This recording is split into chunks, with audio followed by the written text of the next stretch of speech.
કેમ છો બાળ દોસ્તો? આજે તમારા માટે એક નવી વાર્તા હું લઈને આવી છું. રાધા નામની એક છોકરી એટલી ડાયને સરસ હતી કે ઘરમાં બધું જ કામ કરે અને શાળામાં પણ બધું જ એનું લેશન પૂરું હોય અને દાદીમા પાસે રોજ સરસ સરસ વાર્તાઓ સાંભળે. એમાં એક દિવસ દાદીમાએ સરસ મજાની વાર્તા કરેલી અને એમાં કીધેલું કે કોઈ પણ વસ્તુ બીજાની હોય એને ચોરી કરવી નહીં. ચોરી કરવાથી ભગવાન આપણા ઉપર ખીજાય છે. હવે એક વખત શું થયું કે રાધા શાળાએ જતી હતી ને ત્યારે રસ્તામાં એક એને પર્સ મળી. હવે પર્સમાં એને ઘણા બધા રૂપિયા જોયા, પણ એને દાદીની વાત યાદ આવી ગઈ કે પારકાની વસ્તુ ઉપાડવી નહીં, એ લેવાથી ભગવાન આપણને પાપ આપે છે. પણ એને વિચાર આવ્યો કે જો આ વસ્તુ અહીં મૂકી દઈશ તો બીજું કોઈક લઈ જશે.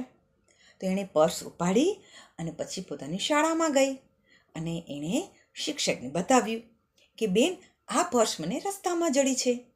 શિક્ષક તો એની સચ્ચાઈ ઉપર, એની ઈમાનદારી ઉપર બહુ જ રાજી થઈ ગયા અને એણે પર્સ ખોલીને જોયું તો એની અંદર એ વ્યક્તિના મોબાઈલ નંબર હતા. શિક્ષકે તરત નંબર પર ફોન કર્યો કે આ શાળામાં આ તમારી પર્સ અહીં જડી છે. એ ભાઈ બિચારા દોડતા દોડતા દોડતા આવ્યા અને જોયું તો બધું જ સહી સલામત હતું.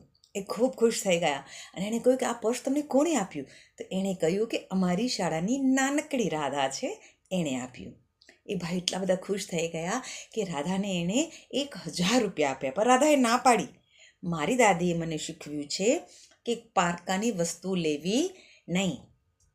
એણે ભાઈએ કહ્યું કે આ મારી પર્સની અંદર એટલા કિંમતી દસ્તાવેજ હતા કે જેના કારણે હું આ જો ન મળત તો મને મુશ્કેલી પડત, એના માટે હું તને રાજીપાથી આપું છું.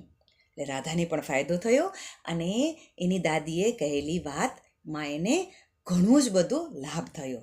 બાળ દોસ્તો, હંમેશા યાદ રાખવાનું કે આપણી વસ્તુ ન હોય એને ઉપાડવાની નહીં.